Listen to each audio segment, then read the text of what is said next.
Everyone, मैं हूं खुशबू नथौलिया और आप देख रहे हैं कंसेप्चुअल लीगल। आज हम स्टार्ट करेंगे जुरिस्डिक्शन के बारे में। वी विल टॉक अबाउट कि केस कहां फाइल करना है, वो कैसे डिसाइड किया जाएगा। सो सेक्शन 9 आपका बोलता है jurisdiction of civil courts. So let's take one term at a time and discuss those terms. सबसे पहले बात करते हैं जुरिस्डिक्शन की। जुरिस्डिक्शन का मतलब होता है कि आप, दैट मीन्स द कोर्ट, अपनी अथॉरिटी को कितने टेरिटरी में एक्सरसाइज कर सकती है। वो हमें एक्सटेंट बताता है कोर्ट की अथॉरिटी का, जहां पे वो जस्टिस डिलीवर करने के लिए काम कर सकती है। जैसे फॉर एग्जाम्पल, अगर मेरा कोई मैटर है, फॉर एग्जाम्पल मेरी प्रॉपर्टी है, मेरा घर है जो दिल्ली में है, पश्चिम बिहार में है, तो क्या मैं उससे रिलेटेड अगर कोई मेरी ग्रीवियंसेस है उसको मुंबई में जाके फाइल कर सकती हूँ? Probably the answer is no. Why? क्योंकि जो मेरा सब्जेक्ट मैटर है, मतलब जो मेरा घर है, वो दिल्ली में है, मैं खुद दिल्ली में रहती हूँ, तो फिर मैं उसके लिए किसी थर्ड जगह पे जाके क्यों केस फाइल करूं, राइट? सो आज हम डिस्कस करेंगे कि हम कैसे जुरिस्डिक्शन को डिसाइड करेंगे। वेल, बेसिकली जुरिस्डिक्शन के लिए आपकी 4 कैटेगरीज लिस्टेड है। सबसे पहले पेक्यूनरी जुरिस्डिक्शन, जो आपको सेक्शन 6 में बताया गया है। जब भी आप कोई केस फाइल करते हैं जिसमें मॉनेटरी वैल्यू रिलेटेड है, तो उस केस में हमें according to the monetary terms उसका जुरिस्डिक्शन डिसाइड करना होता है। जैसे अगर आपके 2 करोड़ से ऊपर के मैटर्स हैं, तो वो आप सीधा हाई कोर्ट में फाइल कर सकते हैं। वहीं अगर उससे कम के हैं तो आप डिस्ट्रिक्ट कोर्ट्स में फाइल करते हैं। सो दैट मीन्स हर कोर्ट का, चाहे हाई कोर्ट का अलग मॉनेटरी टर्म्स में पेक्यूनरी जुरिस्डिक्शन अलग है, सुप्रीम कोर्ट का अलग है। तो जब आप केस फाइल करते हैं जिसमें मॉनेटरी टर्म्स इन्वॉल्व है, तो आपको पेक्यूनरी जुरिस्डिक्शन को ध्यान में रखना पड़ेगा। नेक्स्ट आता है सब्जेक्ट मैटर। सब्जेक्ट मैटर का बेसिकली मतलब क्या होता है कि आप जिस चीज से रिलेटेड केस फाइल कर रहे हो, जो आपका सब्जेक्ट मैटर है, वो कहां सिचुएटेड है, वो किस जुरिस्डिक्शन में फॉल करेगा। वेल, अगर मैं इमूवेबल प्रॉपर्टीज की बात करूं और बात करूं रिकवरी या पार्टीशन सूट्स की, या फिर redemption, foreclosure, sale for mortgage या चार्ज, या इनसे रिलेटेड किसी भी राइट की जो हम इमूवेबल प्रॉपर्टीज पे एक्सरसाइज करेंगे, या फिर कॉम्पनसेशन फॉर दोज रॉन्ग, तो उस केस में सेक्शन 16 मुझे बताता है कि मैं सूट वहां फाइल करूंगी जहां पे मेरी ये इमूवेबल प्रॉपर्टी सिचुएटेड है। वहीं और अगर वहां पे डिफेंडेंट है जिसको मैं चाहती हूं कि वो हेयरिंग्स पे आए या वो अननेसेसरी मेरा डिले ना करे, और जिसको ऑब्लाइज करवाना मैं चाहती हूं, तो उस केस में मैं वहां नहीं फाइल कर सकती हूं जहां पे डिफेंडेंट रहता है, that means where he resides और carry on his business. So that means section 16 gives me 2 option, या तो आपकी इमूवेबल प्रॉपर्टी सिचुएटेड है, या फिर वहां जहां पे आपका डिफेंडेंट रिजाइड करता है या अपना बिजनेस कैरी ऑन करता है। नेक्स्ट, अगर फॉर एग्जाम्पल मुझे जो मेरी प्रॉपर्टी है वो डिफरेंट जुरिस्डिक्शंस में लाई करती है, तो उस केस में मैं क्या कर सकती हूँ? उस केस में मैं जिन जुरिस्डिक्शंस में वो लाया करती है, उनमें से किसी भी एक जुरिस्डिक्शन में मैं उसको फाइल कर सकती हूँ। सिमिलरली, अगर मैं अनसर्टेन हूं विद रिस्पेक्ट टू जुरिस्डिक्शन कि एक्चुअली ये प्रॉपर्टी कौन से जुरिस्डिक्शन में है, वो मेरे को सर्टेनिटी नहीं है। फॉर एग्जाम्पल, अगर मैं हाईवे पे जा रही थी और कुछ if my property is situated somewhere but areas change हो गए हैं या टेरिटरी की बाउंड्रीज चेंज हो गई हैं, और मेरा जो जुरिस्डिक्शन जहां पे वो लाया करता था वो भी चेंज हो गया है, और जो मुझे नहीं पता कि एग्जैक्टली अब किस जुरिस्डिक्शन में वो लाया करेगा, तो उस केस में मैं क्या कर सकती हूँ कि जो मुझे ठीक लग रहा है कि प्रोबेबली शायद ये करेक्ट जुरिस्डिक्शन है, मैं वहां फाइल कर सकती हूँ। वेल, जब भी हम कोई केस फाइल करते हैं उसमें लास्ट के फ्यू पैराग्राफ्स में हम ये लिखते हैं कि हमने यहाँ पे क्यों फाइल किया है, that why does this court have a jurisdiction to try this case.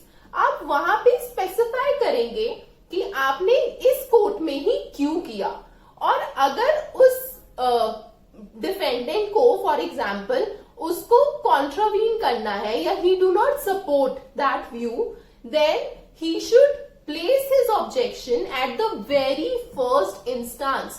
That means when he submits his WS. क्योंकि WS में आप अपना जो भी प्लेंट में आपने लिखी है चीजें उसको पैरावाइज डिनाई या एडमिट करते हैं। तो अगर आप उस जुरिस्डिक्शन को डिनाई करना चाहते हैं तो आप अपने रिटन स्टेटमेंट में ही उसको डिनाई करेंगे।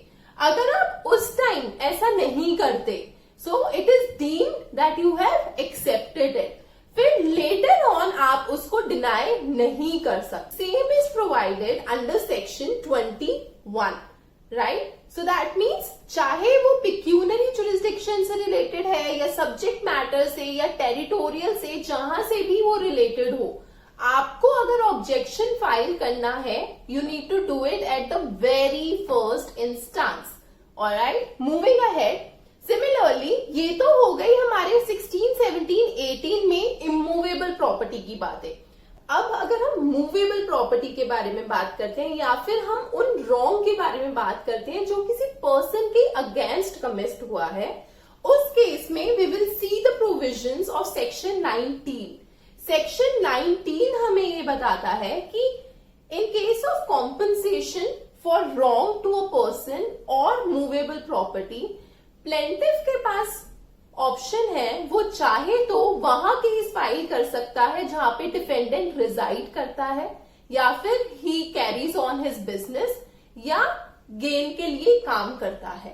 अपार्ट फ्रॉम दैट उसके पास ये ऑप्शन भी है कि वो चाहे तो वहां भी फाइल कर सकता है जहां पे कॉज ऑफ एक्शन अरोज हुआ है। फॉर एग्जाम्पल जैसे ए है और बी है, ठीक है, ए दिल्ली में रहता है, ए और बी कैलकाटा में मिले और वहां पे उनके बीच में हाथापाई हो गई, ठीक है। अब बी को केस फाइल करना है तो बी चाहे तो दिल्ली में फाइल कर सकता है जहां पे ए रहता है, या फिर कैलकाटा में फाइल कर सकता है जहां पे कॉज ऑफ एक्शन अरोज हुआ, दैट मीन्स जहां पे हाथापाई हुई। सो इन दोनों में से वो किसी भी जगह पे फाइल कर सकता है। The next is in case of other suits which is given under section 20. तो इनके अलावा अगर कोई भी सूट है तो वहां पे भी हम डिफेंडेंट के रिजाइड या कैरी ऑन बिजनेस या फिर जहां पे ही वर्क्स फॉर गेन उसको कंसिडरेशन में रखते हुए केस फाइल करते हैं। साथ ही में हमें पेक्यूनरी जुरिस्डिक्शन का भी ध्यान रखना पड़ेगा, और हमारे पास ये ऑप्शन भी है कि हम जहां पे कॉज ऑफ एक्शन अरोज हुआ है वहां पे भी केस फाइल कर सकते हैं। तो ये बात हुई हमारे सब्जेक्ट मैटर की और टेरिटोरियल या लोकल जुरिस्डिक्शन की। तो इस केस में आप 16 से लेके 20 तक देखते हैं। फर्दर 21 में आप ये भी आपको बताया गया है कि आपको अगर उसके अगेंस्ट ऑब्जेक्शन लेना है तो you need to take it at the very first instance, and that is while you write your WS, that is written statement. Now moving ahead, इसके अलावा एक और चीज का हमें ध्यान रखना होता है कि अगर हम कोई भी सूट फाइल करते हैं तो वो हमें लोवेस्ट ग्रेड जो कॉम्पिटेंट कोड में फाइल करना होता है, जो हमें सेक्शन 15 में बताया गया है। जैसे अगर मेरा 1 करोड़ का मैटर है, मैटर है जिसमें मैंने कॉम्पनसेशन क्लेम किया है जो 1 करोड़ का है, तो उस केस में आपको जब पेक्यूनरी आप जुरिस्डिक्शन देखेंगे तो ऐसा नहीं है कि आप सीधा हाई कोर्ट में फाइल कर देंगे। No, you will start from the lowest grade court, you will start from the district courts, और वहां पे उनका ओरिजिनल जुरिस्डिक्शन होगा। ओरिजिनल जुरिस्डिक्शन मतलब जहां पे आप फर्स्ट टाइम केस फाइल करते हो, which have the competency to decide your case originally. उसके बाद फर्दर जब आप अपील के लिए जाते हो तो वो होता है अपीलेंट जुरिस्डिक्शन, जहां पे आप अपील के लिए गए हो, आप वहां ओरिजिनली अपना सूट फाइल नहीं कर सकते थे। जैसे अगर सेशन कोर्ट्स, अगर आपका डिस्ट्रिक्ट मजिस्ट्रेट से केस डिसमिस हो गया है तो फिर आप अपील के लिए हाई कोर्ट में जाते हो।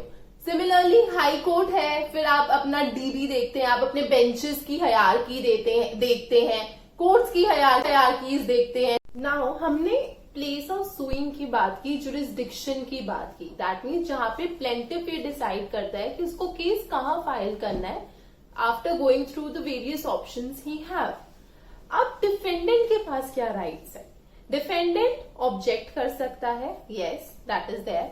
अपार्ट फ्रॉम दैट वो ट्रांसफर करवा सकता है अपना केस।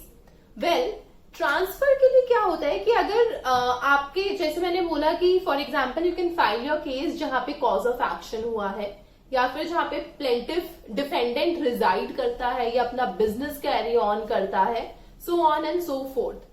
तो अब अगर कॉज ऑफ एक्शन हुआ है दिल्ली में और डिफेंडेंट रहता है मुंबई में और प्लेंटिफ ने दिल्ली में केस फाइल करा, तो डिफेंडेंट के लिए आना जाना दिक्कत है, तो वो चाहे तो अपना केस ट्रांसफर करवा सकता है मुंबई में।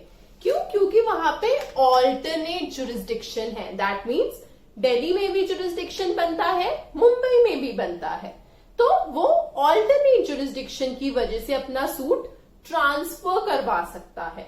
उसके लिए उसको एप्लीकेशन डालनी पड़ेगी, ट्रांसफर की एप्लीकेशन, और जितनी भी पार्टीज हैं सूट में, चाहे वो डिफेंडेंट्स हैं या फिर वो प्लेंटिफ है, उन सबको नोटिस जाता है, उन सबको ये इत्तला की जाती है कि ऐसे एप्लीकेशन आई है फॉर द ट्रांसफर। सबको सुना जाएगा कि वो उस एप्लीकेशन पे क्या कहना चाहते हैं और उसी के बाद उस पर डिसीजन होता है। नाउ ये ट्रांसफर की एप्लीकेशन डलेगी कहां, किस कोर्ट में डलेगी, वो हमें बताता है सेक्शन 23। सेक्शन 23 कहता है कि अगर जो दोनों कोर्ट्स हैं जहां पे केस फाइल हुआ है या जहां पे आप करवाना चाहते हैं, अगर ये दोनों कोर्ट जो है वो सेम अपीलेंट कोर्ट के जुरिस्डिक्शन के अंदर आती है, तो उस केस में हम उस अपीलेंट कोर्ट में डालेंगे। ठीक है, जैसे जुडिशियल मजिस्ट्रेट के पास था, अब हमें वो डिस्ट्रिक्ट मजिस्ट्रेट में डालना है और डिस्ट्रिक्ट मजिस्ट्रेट के अंदर वो दोनों जुडिशियल मजिस्ट्रेट का ऑफिस आता है, तो हम वहां डालेंगे। अगर वो डिफरेंट अपीलेंट जुरिस्डिक्शन में है तो हम देखेंगे कि वो कौन सी हाई कोर्ट के अंदर पड़ता है। अगर वो सेम हाई कोर्ट में है, जैसे फॉर एग्जाम्पल मेरा केस चल रहा था रोहिणी में, मुझे डलवाना है द्वारका में, तो अब मैं देखूंगी दोनों केस में दोनों ही कोर्ट दिल्ली हाई कोर्ट के अंदर आता है। तो अगर वो सेम हाई कोर्ट के अंदर आएगा तो मैं उस हाई कोर्ट में एप्लीकेशन डालूंगी, और अगर वो डिफरेंट हाई कोर्ट्स के अंदर आता है तो मैं वहां डालूंगी जहां पे मेरा फर्स्ट सूट डला है। सेक्शन 24 हमें ये बताता है कि डिस्ट्रिक्ट कोर्ट और हाई कोर्ट दोनों के पास ही पावर है सूट को ट्रांसफर करने की या विड्रॉ करने की, और वो ऐसा या तो एप्लीकेशन पे कर सकते हैं या फिर सुओ मोटो कर सकते हैं। वे सुओ मोटो मतलब खुद से कर सकते हैं। जब वो ऐसा करते हैं तो जिस कोर्ट के पास वो एप्लीकेशन या वो केस ट्रांसफर हुआ है, वो उसको चाहे तो शुरू से सुन सकती है या चाहे तो जहां से वो केस ट्रांसफर किया गया है उसके आगे की प्रोसीडिंग्स कंटिन्यू कर सकती है। दैट मीन्स अगर वो चाहे वो उसमें नए इश्यूज फ्रेम कर सकती हैं, इश्यूज जो बने हुए हैं उनको डिलीट कर सकती हैं, फर्दर और एविडेंस बुला सकती हैं, so on and so fourth. तो उनके पास वो राइट है, उस कोर्ट के पास वो राइट है कि वो उसको चाहे तो शुरू से सुने या फिर उसको आगे कंटिन्यू कर सकती है। फर्दर 25 जो है वो सुप्रीम कोर्ट को राइट देता है कि अगर आपको एक हाई कोर्ट से दूसरे हाई कोर्ट में ट्रांसफर करवाना है अपना केस, उस केस में जो एग्रीव पार्टी है वो सुप्रीम कोर्ट के पास जाती है। जैसे जनरली जो मैट्रिमोनियल डिस्प्यूट्स होते हैं, जैसे वाइफ रह रही है दिल्ली, हस्बैंड रह रहा है मुंबई, अगर हस्बैंड ने मुंबई में सूट डाल दिया, wife is not earning, she do not have the means to go and attend the proceedings on every date, then she files a case for transfer in the Supreme Court of India. वहां पे उस case पे hearing होती है और फिर decision दिया जाता है। तो आज हमने बात की प्लेस ऑफ सुइंग की, दैट मीन्स जुरिस्डिक्शन की। कल नेक्स्ट वीडियो में हम बात करेंगे सिविल कोर्ट और सिविल केसेस की। So that's all from my side today. I hope आपको वीडियो समझ आई हो। अगर आपके पास कोई भी डाउट है, do put them in the comment section below and I'll be really happy to solve them there. I'll see you in the next video. Bye bye.